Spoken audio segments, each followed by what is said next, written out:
Hello everybody, आज के हमारे वीडियो का टॉपिक है, आज का लेक्चर का टॉपिक है क्लास 11 का ही सिलेबस है। क्लास 11 में देखेंगे हम गति के नियम जो चैप्टर है। गति कल हमने देखा था, इसके पहले के वीडियो में देखा था गति क्या होता है, विराम अवस्था क्या होती है ना, वो सब पर अच्छे से बात किया था। उसके साथ साथ जड़त्व को भी अच्छे से एक्सप्लेन किया था, उसके प्रकार विराम के जड़त्व और गति के जड़त्व को भी हमने अच्छे से किया था। यदि आपने उस वीडियो को नहीं देखा होगा तो आप उसे अवश्य देखिए, उसके बाद ये वीडियो आपको अच्छे से समझ में आएगा।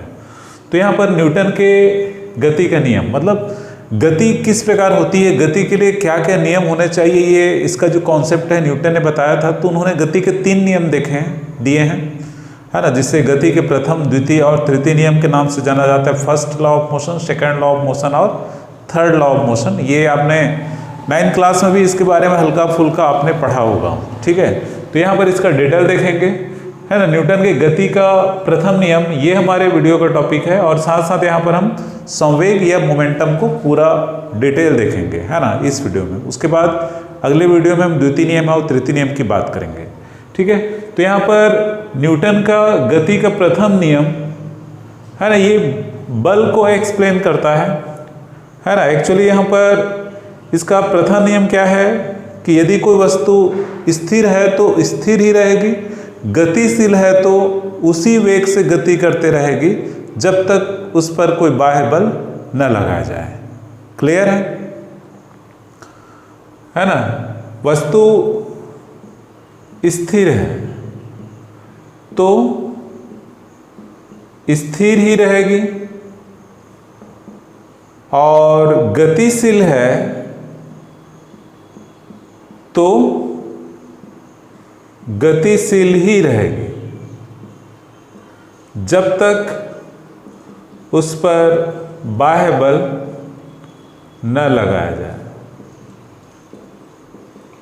ठीक है। ये हमने कल भी देखा था, जड़त्व जब पढ़ा था, जड़त्व भी यही है, जड़त्व की परिभाषा भी यही है ना। जड़त्व का 2 भाग हमने देखा था, विराम का जड़त्व और गति का जड़त्व। विराम मतलब स्थिर, ठीक है। तो जड़त्व का नियम ही गति का प्रथम नियम है, इसलिए गति के प्रथम नियम को जड़त्व का नियम भी कहा जाता है, ठीक है।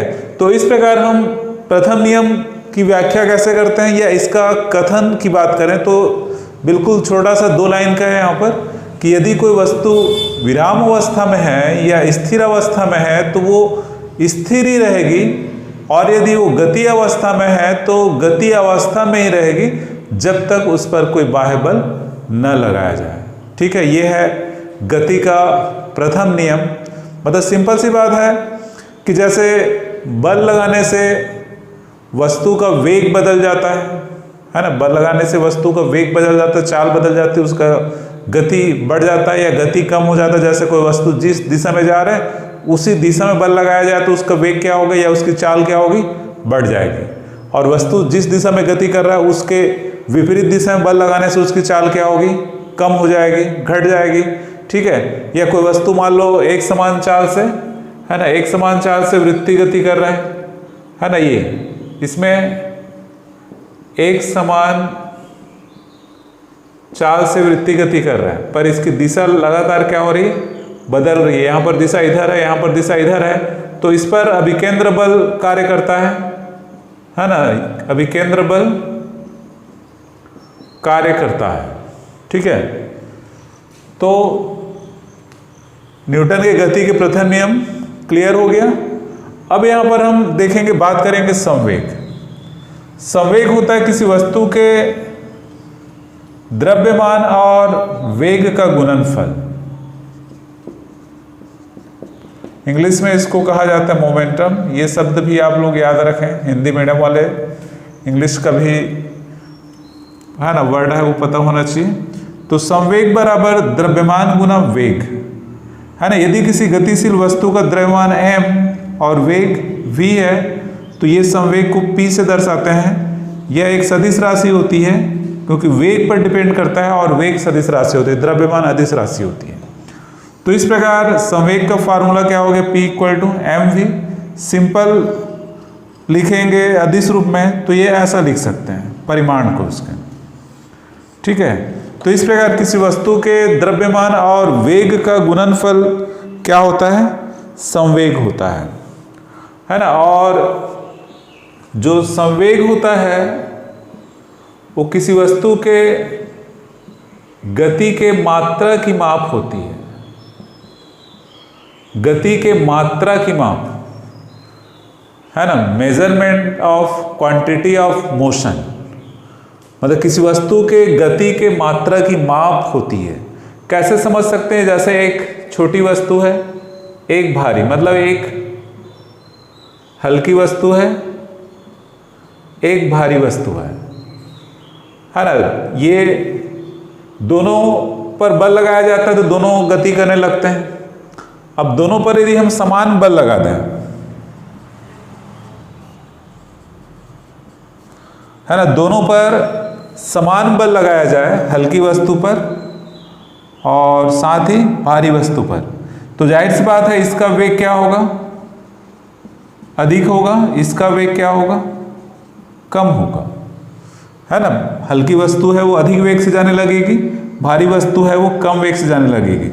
पर इसके गति की मात्रा कितनी होगी इसको बताना है तो इसका क्या निकालना पड़ेगा? हमको संवेग निकालेंगे, और संवेग निकालने के बाद ही इसकी गति की मात्रा का हम सही आकलन कर सकते हैं। तो इस प्रकार संवेग किसी वस्तु के गति की मात्रा की माप होती है। अब हम बात करेंगे संवेग का मात्रक, है ना। P = mv इसका फार्मूला है। इसका SI मात्रक लें तो क्या हो जाएगा? m द्रव्यमान है, किलोग्राम इंटू क्या हो जाएगा? मीटर पर सेकंड। वेग का मात्रक मीटर पर सेकंड, तो ये किलोग्राम मीटर पर सेकंड। इसको यदि हम CGS पद्धति में लें तो किलोग्राम के बदले क्या हो जाएगा? ग्राम हो जाएगा, और ये सेंटीमीटर पर सेकंड। ठीक है। साथ ही साथ इसका क्या निकाल सकते हैं? विमीय सूत्र भी निकाल सकते हैं। तो इसमें क्या क्या है? द्रव्यमान है, उसके लिए हो जाएगा m, और वेग मतलब क्या होता है? मीटर पर सेकंड।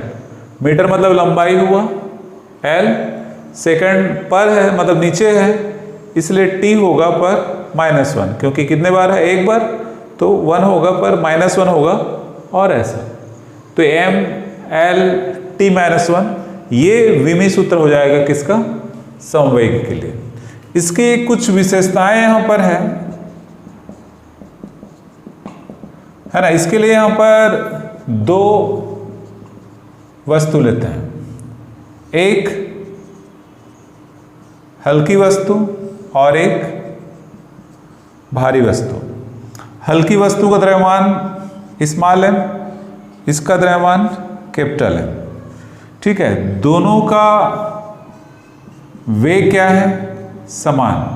कितना है? मान लो v है ना। दो वस्तु गति कर रही है, दो में से एक वस्तु हल्की, मतलब चित्र में भी दिख रहा है ना, ये हल्की है और ये भारी वस्तु है। मतलब एक मान लो सिंपल सी बात करें, एक टेनिस बॉल है और एक कोई ट्रक गति कर रहा है ना। टेनिस बॉल और एक ट्रक, दोनों अलग अलग द्रव्यमान का हो गया, दोनों समान वेग से जा रहे हैं। हमको चेक करना है कि किसका संवेग ज्यादा होगा। तो यहां पर हल्की वस्तु का संवेग मान लो P1, तो क्या हो जाएगा? mv। भारी वस्तु का संवेग P2, तो उसका द्रव्यमान कितना है? कैपिटल M लिया हमने, है ना। और यहां पर capital M is greater than क्या है? स्मॉल m, क्योंकि भारी वस्तु का है, v समान होगा। दोनों का अनुपात निकाल देते हैं, तुलना करना है कि किसका संवेग ज्यादा होगा। तो ये ऐसे, तो क्या बचता है? P1/P2 बराबर m/m ऐसा। तो ये निष्कर्ष हमारे पास आता है। ठीक है। तो इस निष्कर्ष से क्या निकलता है? यहां पर जो संवेग है वो द्रव्यमान के, है ना, P1 प्रोपोर्शनल टू P1 मतलब हल्की के लिए है, तो ये पर क्या है? Small m। P2 भारी के लिए है तो ये कैपिटल M। मतलब यहां से क्या रिजल्ट आ रहा है? P प्रोपोर्शनल टू M, है ना। P प्रोपोर्शनल टू M मतलब सिंपल हम कहें द्रव्यमान, मतलब किसी वस्तु का संवेग उसके, है ना, वेग क्या यहां पर है? नियत है। ठीक है, वेग को नियत या एक समान रखा जाए तो संवेग द्रव्यमान के कैसे होता है, अनुक्रमणानुपाती। मतलब ये ऐसा ग्राफ खींचा जाए, इधर संवेग को ले लिया जाए, इधर द्रव्यमान को ले लिया जाए, द्रव्यमान कोई भी वस्तु का, तो ये ऐसे सरल रेखा आएगा क्योंकि P प्रोपोर्शनल टू द्रव्यमान आ रहा है ना। इसमें हमको एक शब्द लिख देंगे यहाँ पर, वेग यदि नियत है, मतलब दो वस्तु हमने लिया था हल्का और भारी, तो यहाँ से क्या निष्कर्ष आ रहा है कि चूंकि कैपिटल M बड़ा होता है स्मॉल m से, इसलिए P2 बड़ा होगा, क्या होगा, P1 से। तो इस प्रकार हल्की वस्तु और भारी वस्तु है ना, हल्की वस्तु और भारी वस्तु समान वेग से जा रही है तो भारी वस्तु का द्रव्यमान, भारी वस्तु का संवेग क्या होगा, अधिक होगा। हमने जो एग्जांपल लिया था टेनिस बॉल और ट्रक वाला एग्जांपल, दोनों समान वेग से चल रहे हैं, गति कर रहे हैं, तो किसका संवेग ज़्यादा होगा, ट्रक का ज़्यादा होगा, जाहिर सी बात है। ठीक है, तो ये बात क्लियर हो गई। अब इसी में एक और एग्जांपल है ना, इसकी एक और विशेषता यहाँ पर लेते हैं है ना। दूसरी विशेषता यहाँ पर, यहाँ भी एक हल्की वस्तु और एक भारी वस्तु, इसका द्रव्यमान स्मॉल m, ये कैपिटल M, ये जा रहा है स्मॉल v वेग से, ये मान लो कैपिटल V वेग से, दोनों का संवेग समान है ना। इस केस में दोनों का क्या कर दिया गया है, दोनों का संवेग समान है, तो हमको चेक करना है कि क्या कंडीशन होगा, है ना, संवेग समान। तो यहां पर हल्की वस्तु का संवेग P1 लेकर चलें तो स्मॉल है, स्मॉल भी, क्योंकि दोनों स्मॉल है उसके लिए। भारी वस्तु का संवेग P2, ये ऐसे।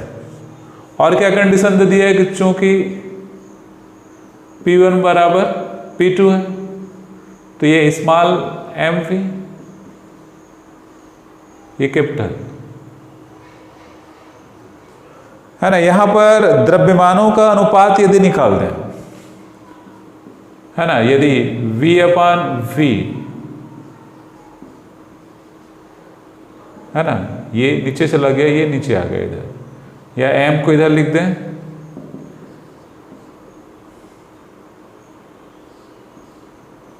ठीक है। तो यहां से है ना, यहां से क्या निष्कर्ष निकल रहा है ना, क्या निष्कर्ष निकल रहा है यहां पर, वेग संवेग है ना, संवेग समान है, तो यहां पर जो कैपिटल M और कैपिटल V उल्टा अनुपात में हो गए, स्मॉल m और स्मॉल v दोनों एक ही वस्तु के और दोनों का अनुपात उल्टा हो गया है ना। यहाँ पर इधर जैसे द्रव्यमान को लें है ना, द्रव्यमान और वेग को हम है ना, y अक्ष में वेग को ले लेते हैं, इधर द्रव्यमान को, तो जाहिर सी बात है द्रव्यमान के साथ वेग क्या हो रहा है, घट रहा है, क्योंकि उल्टा अनुपात है। तो इस प्रकार का ग्राफ आएगा, इसमें क्या लिख देंगे, संवेग समान है। तो इस प्रकार क्या पता चल रहा है, शुरू में द्रव्यमान कम है, शुरू में द्रव्यमान कम है तो वेग ज़्यादा है, द्रव्यमान जैसे जैसे बढ़ते गया वेग क्या होते गया, कम।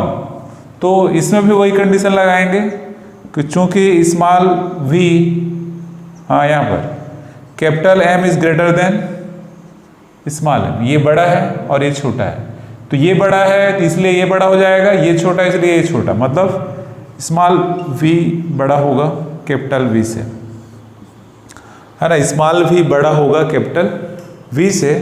तो ये रिजल्ट आता है या ये निष्कर्ष निकलता है यहाँ पर कि v greater than capital V, ठीक है।